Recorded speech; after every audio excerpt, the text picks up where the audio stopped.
Muy buenas noches a los amigos y hermanos que están en línea, los que estarán después. Estamos aquí sábado ya a la noche para compartir una vez más el estudio del libro de los Hechos.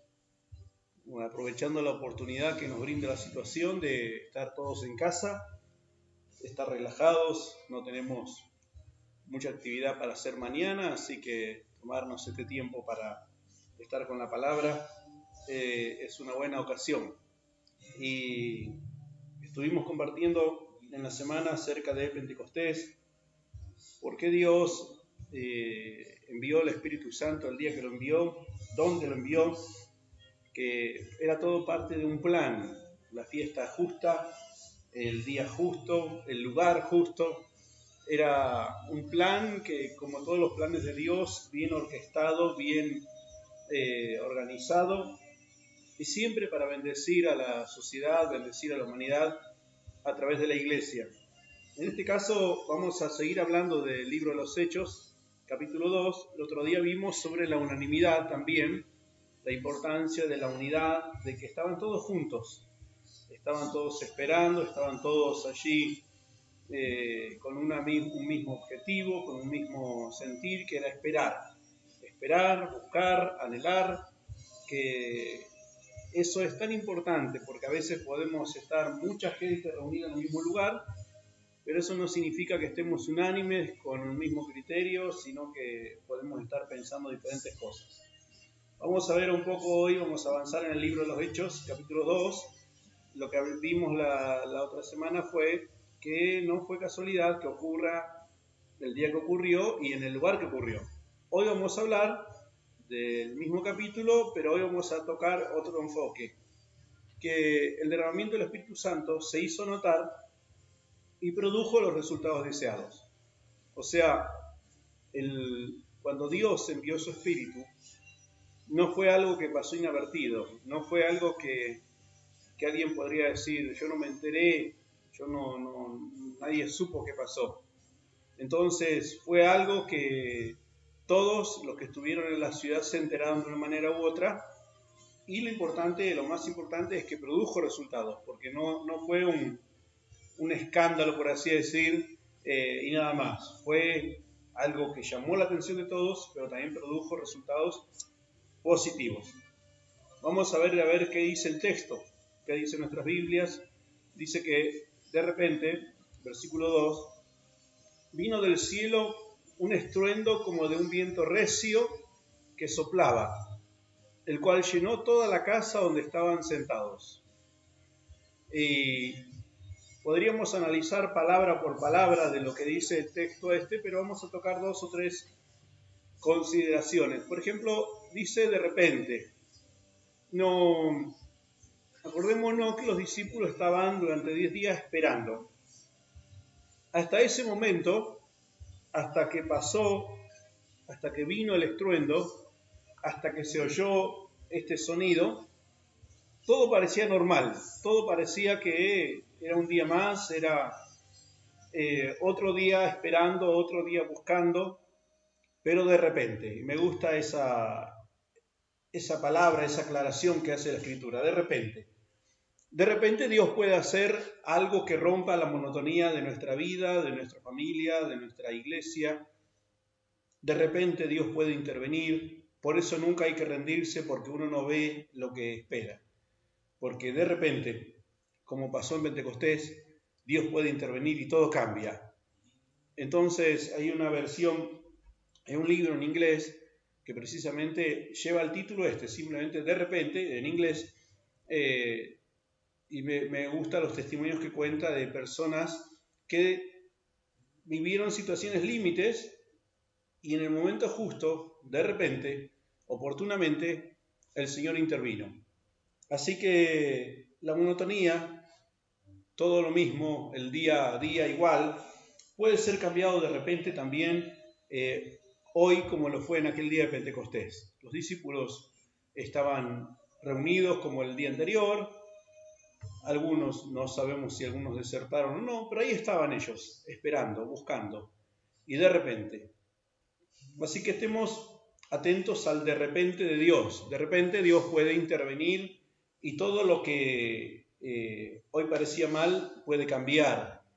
Lo único que tenemos que tener en cuenta es que los discípulos, lo importante es la actitud que ellos tenían, la actitud de esperar, la actitud de buscar y la actitud de anhelar. Es lo que hablamos en la clase anterior. Si tenemos esa actitud, si tenemos la actitud de estoy buscando algo más, no me conformo con lo que estoy viviendo y yo estoy esperando lo que Dios quiere para mí, de repente Dios puede intervenir también como intervino en el libro de los Hechos y hacer algo sobrenatural también como hizo ese día. Dice que vino del cielo un estruendo como de un viento recio. Un estruendo como de un viento recio, fíjese que dice que era como de un viento, o sea, no es que la casa se llenó de viento, no es que comenzaron a sentir, sino que el autor, él explica el fenómeno para que uno lo entienda más o menos cómo se sentía. Y la sensación que tuvieron ellos era como que había un viento fuerte, el sonido de un viento que soplaba, y no un viento normal, no un viento tranquilo, sino que era un viento que llamaba la atención, un viento que rompió el de repente. Y me gusta eso, ¿no? Que Dios rompe nuestro de repente y cuando lo hace uno se da cuenta que es Dios, que es algo sobrenatural. No se dice de que se abrieron las ventanas, no se dice de que algo pasó, simplemente dice que se sintió el estruendo y que venía del cielo.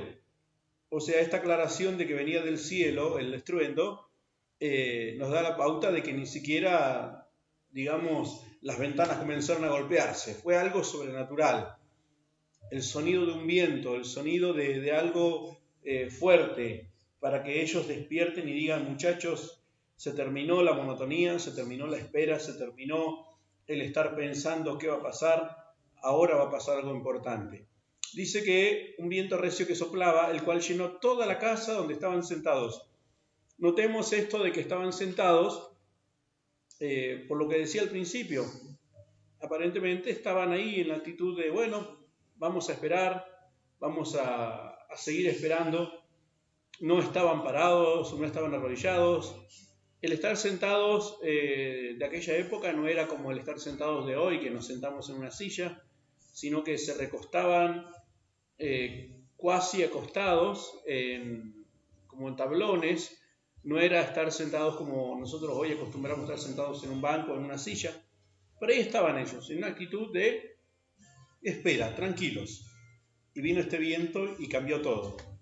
De la misma manera, creo que en este tiempo tiene que pasar lo mismo. Tiene que venir de repente algo de Dios que rompa la monotonía, rompa el silencio, rompa la quietud y que todos se den cuenta de que algo cambió, de que algo pasó. Estruendo, dice que se sintió un estruendo, y esta palabra estruendo en algunas traducciones o algunos se animan a decir que fue un sonido como de un temblor o de un rayo o de un trueno, algo así. Un golpe, la palabra estruendo habla de un golpe seco, un golpe, un ruido que se hace sentir, pero que no es, que es fuera de lo común.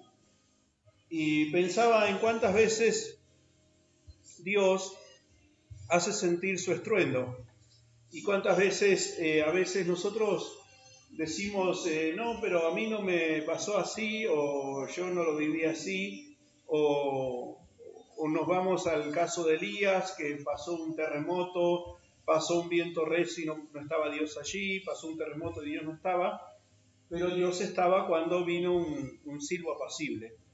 Y es importante que entendamos que Dios no obra siempre de la misma manera. A veces Dios obrará de una manera silenciosa y otras veces de una manera estruendosa.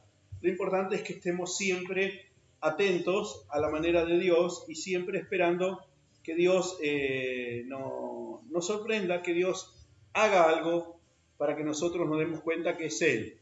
La idea del estruendo era llamar la atención de los de adentro y de los de afuera. O sea, todos los que sintieron ese estruendo tenían que decir, ¿qué pasó? Es como cuando uno está dentro de su casa y de repente siente un golpe en la calle. Y lo primero que uno hace es ir al lugar donde sintió el golpe porque no sabe si hubo un accidente, si se cayó algo.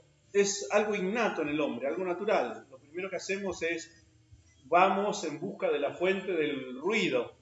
Y la idea de este estruendo también fue lo mismo, llamar la atención de los de adentro y los de afuera. A veces Dios produce ruido para despertarnos. Creo que esta fue también la idea de ese momento, ¿no? Que los que estaban sentados ahí esperando, Dios decirle, muchachos, se terminó la espera. Ya levántense, ya no estén más quietos porque ahora hay que despertarse. Y por eso el obrar de Dios vino de una manera estruendosa, vino de una manera ruidosa. Y me hace pensar a cuando Dios hace temblar la tierra, mientras yo voy buscando aquí en la Biblia, cuando Dios hace temblar la tierra, y en la Biblia muchas veces las intervenciones de Dios estuvieron asociadas a temblores, terremotos, movimientos de tierra, o a manifestaciones que la naturaleza dio a entender de que era Dios el que estaba haciendo algo ahí. Y vamos a ver, por ejemplo, lo que dice en Éxodo 19, 16, 18, que es cuando Dios desciende sobre el Sinaí para darle las leyes a Moisés, y Dios desciende sobre ese lugar para hablar con Moisés, y una de las indicaciones que Dios les da es que no se acerquen al monte, porque en ese momento ese monte se estaba transformando en el lugar donde Dios estaba. Y dice que pasó lo siguiente: aconteció que al tercer día, cuando vino la mañana, vinieron truenos y relámpagos y espesa nube sobre el monte, y sonido de bocina muy fuerte, y se estremeció todo el pueblo que estaba en el campamento. Esta creo que era la idea, que la gente que estaba afuera hace 3 días mirando hacia el monte, y quizás algunos ya dijeron, pero no pasa nada, ¿para qué nos hicieron quedarnos acá, no tocar el monte? Porque la orden era no se acerquen al monte, no lo toquen, manténganse alejados. La cuestión es que al tercer día comenzó el estruendo. Truenos, relámpagos, nube, sonido de bocina muy fuerte, y se estremeció, dice todo el pueblo. Y el versículo 18 dice, todo el monte Sinaí humeaba, porque Jehová había descendido sobre él en fuego, y el humo subía como humo de un horno, y todo el monte se estremeció en gran manera. Esta fue una manera que Dios hizo temblar la tierra para que el pueblo de Israel entienda de que Moisés no estaba perdiendo el tiempo allá, ahí estaba Dios. Y aparte para que ellos entiendan de que cuando Dios está, algo pasa, algo ocurre. Después tenemos, por ejemplo, el Salmo 68, 8, habla del mismo evento, pero el salmista habla de cómo el monte tembló. Después lo puede buscar usted, pero se refiere a este mismo evento, de cómo tembló aquel monte, cómo tembló la tierra y cómo la gente corría, dice, cuando empezó este temblor. Me gusta el relato del Evangelio según Mateo, cuando el Señor Jesucristo está expirando allí en la cruz. Mateo 27, 51 dice, y aquí el velo del templo se rasgó en dos, de arriba abajo, y la tierra tembló, y las rocas se partieron. En el momento que el Señor entregó su vida, hasta ese momento aún los soldados que estaban ahí custodiando a Jesús o que estaban torturándolo también, se burlaban de él porque decían, no pasa nada, lo acabamos de matar y no pasa nada. Pero dice que en el momento que él entrega su espíritu, de repente en el templo el velo se rasga, la tierra comienza a temblar y las piedras se partieron. Y dice que ahí uno de los centuriones que estaba frente a la cruz dijo, realmente, este es el Hijo de Dios.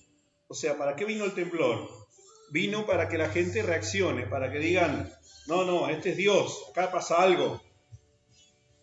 También dice el versículo 54, el centurión, que es lo que les decía, y los que estaban con él, guardando a Jesús, visto el terremoto y las cosas que habían sido hechas, temieron en gran manera y dijeron, verdaderamente, este era Hijo de Dios. Unos minutos antes estaban burlándose de él, pero cuando ven el temblor dicen, no, nos equivocamos, era el Hijo de Dios. Por eso estoy haciendo énfasis en el estruendo, porque creo que es un método que Dios usa para llamar la atención. Y hago referencia a lo que estamos viviendo hoy. Creo que estamos viviendo un estruendo interesante, que Dios está llamando la atención de la gente. Mateo 28, esto ya es cuando el Señor resucita y cuando en el momento ese dice que hubo un gran terremoto, porque un ángel del Señor descendió del cielo y llegando removió la piedra y se sentó sobre ella. Otra vez, en 3 días, 2 temblores. Debe haber sido una semana interesante para los geólogos en aquel lugar, porque en 3 días 2 temblores, pero los temblores estuvieron focalizados. El primero donde murió Jesús, pero este temblor ya ocurrió en el momento que un ángel se sienta, desciende para remover la piedra donde estaba Jesús. Entonces Dios, cuando Dios hace algo, se nota. La obra de Dios no pasa desapercibida. Otro temblor interesante es cuando el apóstol Pedro y Silas están encarcelados y dice que a medianoche orando Pablo y Silas, Pablo, no Pedro, cantaban himnos a Dios y los presos los oían. Hasta ahí todo normal, 2 presos que están cantando, los otros presos que están oyendo. Dice, entonces sobrevino de repente un gran terremoto, de tal manera que los cimientos de la cárcel se sacudían y al instante se abrieron todas las puertas y las cadenas de todos se soltaron. Otra vez un terremoto, y cualquiera podría decir, bueno, pasa que Medio Oriente es propenso a los terremotos, sí. Lo interesante es que este terremoto hizo abrir las puertas y se soltaron las cadenas. Los cimientos está bien que se estremezcan, pero que se abran las puertas y se suelten las cadenas ya tenía que ver con otra cosa. El terremoto ocurrió porque era una intervención de Dios para decir que Él estaba ahí. Y bueno, sabemos qué pasó, se convirtió el carcelero, algunos presos se habrán convertido también. Lo cierto es que Dios cada tanto hace temblar la tierra, cada tanto viene un estruendo, y siempre es para llamar la atención, no es para asustar, es para que la gente diga, es Dios, estamos ante una obra de Dios. Siguiendo, dice que lo que vino después del estruendo fue como un viento recio. ¿Cómo un viento recio? Valga la aclaración, no fue un viento, fue el sonido de un viento recio. Y el viento siempre fue uno de los símbolos del Espíritu Santo. El viento fue usado, por ejemplo, para apartar las aguas. En el principio dice que el Espíritu de Dios se movía sobre las aguas. La palabra que se usa ahí es como el revoloteo de una paloma que va y viene, y la imagen que da es de un viento que corría sobre las aguas, como esperando hacer algo. Un viento que no es que corre porque sí, sino que está esperando una orden, que está esperando que le den una dirección. Entonces, el viento siempre fue uno de los símbolos del Espíritu Santo, por eso era acertado que una de las manifestaciones fuera este sonido del viento. Nosotros como neuquinos, en esta zona de la tierra, entendemos un poquito las características del viento. Sabemos que el viento es impredecible, sabemos que el viento es incontenible, que sobrepasa. Podemos, por ejemplo, frenar el agua, pero no podemos frenar el viento. Podemos hacer, si el viento no pasa por abajo, pasa por arriba, y si no, busca la vuelta, pero el viento no se detiene con algo, no se detiene con una pared. Pasará por arriba de la pared, pero va a seguir. El viento es incontrolable, el viento es impredecible. El viento tiene esta característica de que a la vez que ensucia, también limpia, porque levanta la suciedad, y no es que ensucia, no es que sea sucio, sino que levanta la suciedad, y el resultado es que después limpia. Cuando uno quiere limpiar algo, uno de los elementos que se usa es el viento. Por eso el símbolo del Espíritu Santo como viento. Cuando sopla sobre alguien, se lleva todo lo malo, se lleva todo lo sucio, se lleva todo lo que no sirve, se lleva todo lo que estaba pegado por años.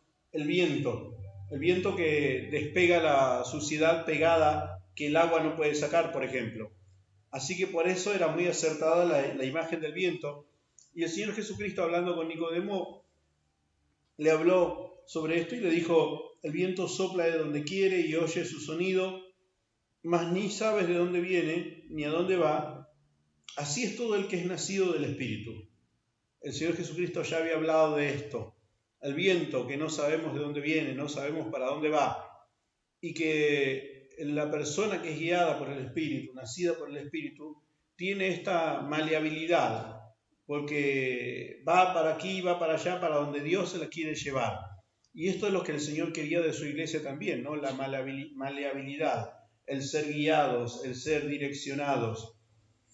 Seguimos leyendo y dice que se le aparecieron lenguas repartidas como de fuego, asentándose sobre cada uno de ellos. Volvemos otra vez a la aclaración que era como de fuego, no es que los discípulos se prendieron fuego, sino que era como la imagen que le daba al que lo escribió fue que como que tenían fuego sobre sus cabezas. Y no era un fuego comunitario, sino que cada uno de ellos tenía sobre sus cabezas como una llama de fuego. Y es importante esta aclaración que hace el texto, ¿no? Sobre cada uno de ellos. El derramamiento del Espíritu Santo tiene que ser algo buscado también individualmente, personalmente. El Señor tiene para cada uno de nosotros una manifestación, un derramamiento. Tiene para cada uno de nosotros una visitación. Y cada uno de nosotros tiene que buscar eso. Yo no puedo quedarme con que a la iglesia a la que voy se derrama el Espíritu Santo. Yo tengo que buscar sobre mi vida se derramó el Espíritu Santo. Que eso es diferente. Más o menos una imagen, aunque acá está muy tranquila la imagen esta, no creo que los discípulos hayan estado así, con sus manos en esa posición, pero más o menos así se habrá visto la imagen de una lengua de fuego sobre la cabeza de cada uno de ellos. Este dibujo es de una iglesia, otra iglesia, pero creo que sirve sobre cada uno una manifestación del Espíritu Santo, y la idea es que cada uno de nosotros tiene que buscar su experiencia individual. Y vuelvo a me llama la atención que sean lenguas, y ahora vamos a hablar de eso, porque ¿para qué se usa la lengua? Precisamente, de eso vamos a hablar. Dice que el fuego como símbolo, la palabra, el Señor había hablado de que yo a la verdad os bautizo en agua para arrepentimiento, pero el que viene detrás de mí, esto dijo Juan el Bautista, cuyo calzado yo no soy digno de llevar, es más poderoso que yo, Él os bautizará en Espíritu Santo y fuego. El bautismo del Espíritu Santo iba a venir después de Jesucristo, no lo trajo Juan, él dijo, Jesucristo es el que bautiza, Él los bautizará, y eso es algo que tenemos que tener bien en claro. Antes de que venga el Espíritu Santo, tiene que haber un encuentro con Jesús, tiene que haber una relación con Jesús, tiene que haber un conocimiento de Jesús. Es la única condición que necesitamos para recibir el Espíritu Santo, ser llenos del Espíritu Santo. Tener a Jesús, porque no fue el conocimiento de la religión que traía Juan, sino que fue Jesucristo el que bautizó con el Espíritu Santo y fuego. Romanos 12:11 dice algo que creo que es importante para que entendamos por qué el fuego era un símbolo del Espíritu Santo. Dice, en lo que requiere diligencia, no perezosos, fervientes en espíritu, sirviendo al Señor. El apóstol está hablando ahí que la iglesia hay cosas que no podemos hacerlas con pereza. Hay cosas que son urgentes. Y ahí usa esta palabra, fervientes, que es la palabra de fervor o encendido en fuego.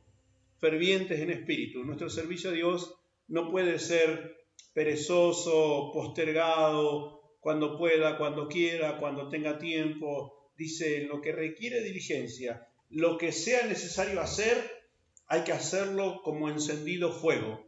Y por eso el símbolo del Espíritu Santo como fuego era oportuno. Porque la idea era que a partir de ahí la iglesia sea de esa manera, sea inflamada por la pasión, inflamada por la compasión. De hecho, durante muchos derramamientos del Espíritu Santo, una de las cosas que se vio fue, la gente vio fuego, pero no es que se prendía fuego a la gente, sino que veían eso y siempre la imagen o el resultado es el mismo. Cuando uno ve eso, uno piensa en acción, piensa en vamos a actuar de otra manera. El fuego, una de las cosas que produce precisamente es dinamismo, produce dinámica. Así que yo creo que por eso vino también el Espíritu Santo en forma de fuego. También otra de las cosas que produce el fuego es pureza. Todas las cosas dice que son purificadas en fuego. Son purificadas y son sanadas, santificadas en fuego. Entonces, el viento, el ruido y el fuego eran manifestaciones para que la gente entienda de que a partir de ahí las cosas iban a ser diferentes. Y que creo que es lo que nosotros tenemos que entender, que a partir de que el Espíritu Santo viene sobre nosotros, las cosas tienen que ser diferentes. Esta es la diferencia entre tener al Espíritu Santo y ser llenos del Espíritu Santo. Tener al Espíritu Santo lo tiene toda persona que aceptó a Jesucristo. Pero después de eso tenemos que buscar la llenura del Espíritu Santo, el dinamismo, la manera de hacer las cosas según la fuerza, el recurso, el poder, la autoridad y la forma de Dios. Por eso venían estas manifestaciones: ruido, viento, fuego. Una persona que entra como el viento obviamente no va a pasar desapercibida. Una persona que actúa en la dinámica del fuego no va a pasar desapercibida. Una persona cuya entrada en un lugar produce un estruendo no pasa desapercibido. Así es toda persona que es nacida del Espíritu Santo, guiada por el Espíritu Santo, llena del Espíritu Santo. Si seguimos con la lectura, dice Hechos 2:4, yo estoy tratando de buscar otra versión, dice: y fueron todos llenos del Espíritu Santo y comenzaron a hablar en otras lenguas según el Espíritu les daba que hablasen. Fueron todos llenos del Espíritu Santo. Y ahí está la aclaración, ¿no? Llenos. La palabra llenos, podríamos hablar toda una clase sobre eso, ser llenos. Pero cuando uno es lleno del Espíritu Santo, lo que está hablando ahí es ser dominados, ser gobernados por el Espíritu Santo. Y por eso creo que no es casualidad, no es que creo, sino que no es casualidad que el recurso que el Señor haya tomado fue el hablar y que haya sido lenguas. Y que acá nos haga la aclaración de que hablaban según el Espíritu le daba que hablasen. Porque una persona puede controlar su respiración, puede controlar su cuerpo, puede controlar todo. Pero lo que dice la palabra que es que lo más difícil de controlar es la lengua. Cuando una persona es llena del Espíritu Santo, una de las señales y manifestaciones es que puede controlar hasta eso. Y que el Espíritu Santo haya tomado dominio de lo que ellos hablaban, era como decir: a partir de ahora estas personas van a ser gobernadas, dominadas totalmente por mí. Porque si tomaba su lengua y hacía que ellos hablen lo que el Espíritu quería, no lo que ellos hablen, eso ya era un dominio total de la persona. Y esto no significa de que ellos estaban enajenados, de que ellos estaban haciendo cosas que no entendían que estaban haciendo. ¿Cuántas veces hemos visto personas que el Espíritu Santo los toma y no pueden hablar otra cosa que no sea eso? Y es porque Dios le está diciendo que así los quiere, así nos quiere el Señor. Quiere gobernarnos de tal manera que aún nuestro hablar sea dominado, sea controlado, sea dirigido por el Espíritu Santo. Entonces dice que fueron todos llenos del Espíritu Santo y comenzaron a hablar en otras lenguas. Otras lenguas habla de idiomas. Habla de que ellos, y ahora vamos a ver por qué hablaron tantos idiomas, y acá sí habla de idiomas. Ahora, hoy una persona que habla en lenguas no necesariamente habla en idiomas. Hay que aclarar eso, porque yo he escuchado por ahí gente que dice: yo cuando hablo en lenguas hablo en tal idioma, en otro idioma, o en qué idioma hablo. No, el hablar en lenguas dice que es un lenguaje angelical, es un lenguaje que lo entiende Dios, pero en ocasiones se ha transformado en idiomas y pasó, en este caso, pasó en Pentecostés. pasó el día que la iglesia nació. Hablaban en otro idioma, hablaban en idiomas diferentes. Entonces decimos que fueron llenos, que cambió su hablar y que su hablar era según el Espíritu. Si logramos vivir esa experiencia, ser llenos, que nuestro hablar sea controlado por el Espíritu y que hablemos según lo que el Espíritu nos da, creo que sería muy diferente nuestras vidas, muy diferente nuestra iglesia, muy diferente nuestra realidad. Estoy tratando de buscar otra versión, pero vamos a seguir mejor con esta que está aquí. Dice Hechos 2:5: moraban entonces en Jerusalén judíos varones piadosos de todas las naciones bajo el cielo. Y hecho este estruendo, se juntó la multitud y estaban confusos, porque cada uno les oía hablar en su propia lengua. Y aquí vemos la explicación de los idiomas.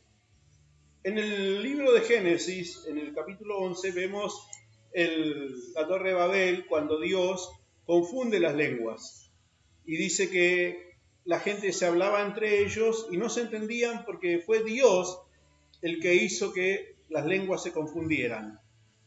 Aquí vemos otra etapa, un día en el que hay personas de tantas naciones diferentes, pero que todos entienden lo que el otro está diciendo.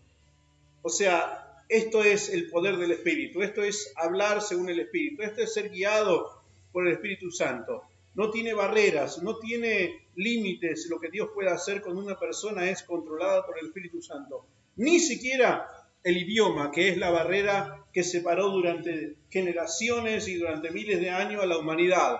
Desde el día de la Torre de Babel hasta este día, el idioma había sido una barrera, pero ahora vino el Espíritu Santo y el idioma ya no fue una barrera, porque el Espíritu Santo hizo que ellos hablaran y que los otros entendieran.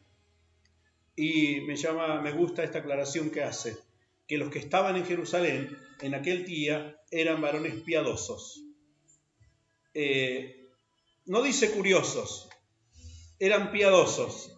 Dios llevó, inquietó, movió a personas de piedad. Ese día en Jerusalén había personas piadosas, personas que le interesaba la vida espiritual, que estaban atentos a qué haría Dios, personas que quizás habían oído acerca de Jesús, que durante 40 días estuvo resucitado, que los muertos resucitaron cuando Él resucitó, que enseñó a tanta gente y cruzaron los continentes, como les mostré en la clase anterior, vinieron de distintos continentes para ver lo que había pasado, gente que le interesaba la vida espiritual. Y porque a ellos les interesaba, Dios los juntó para ese momento. Vuelvo a recalcar lo que decíamos en la clase anterior. Es muy raro que una persona encuentre algo que no está buscando. Si Dios movió a esta gente piadosa para ese momento es porque Dios sabía que les interesaba lo espiritual. Entonces dice que cuando se ocurre este estruendo, cuando se oye este sonido de viento, del golpe, del terremoto, de lo que sea que ellos hayan sentido, la gente se agolpó. No hubo falta un altoparlante, no hizo falta un tratado, pero la gente se agolpó de curiosidad también, porque dice que estaban confusos, porque decían, ¿qué pasa?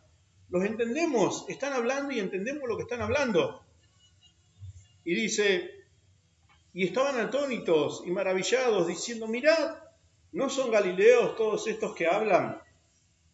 ¿Cómo pues les oímos nosotros hablar cada uno en nuestra lengua en la que hemos nacido? O sea, los que estaban ahí entendían que todos los que estaban reunidos eran judíos y de Galilea y que no eran precisamente los más cultos, los que manejaban más idiomas. Eran personas comunes de Galilea. De hecho, la frase era de que no podía salir algo bueno de esa zona. Dice, partos, medos, elamitas, y los que habitamos en Mesopotamia, en Judea, en Capadocia, en el Ponto y en Asia, en Frigia, en Panfilia, en Egipto y en las regiones de África, más allá de Cirene, y romanos aquí residentes, tanto judíos como prosélitos, cretenses y árabes, les oímos hablar en nuestras lenguas las maravillas de Dios. Cuando una persona está dominada por el Espíritu Santo, gobernada por el Espíritu Santo, aún en su hablar, hay que aclarar esto, no habla cualquier cosa. Lo que va a hablar es acerca de Dios, acerca de Jesús. Y esta gente de 16 naciones o regiones diferentes dice que oían hablar y entendían a los discípulos que lo que hablaban eran maravillas de Dios. Me imagino que habrá sido como todo movimiento pentecostal. Si uno lo escucha como un efecto sonoro, dice, es un lío, no se entiende lo que dicen, no se entiende lo que hablan, mucho ruido, pero ellos entendían, ellos comprendían el mensaje. Y me gusta esta aclaración que hace, hablaban las maravillas de Dios. Este mapita muestra las regiones, dónde estaban ubicadas, de dónde había venido gente para Pentecostés.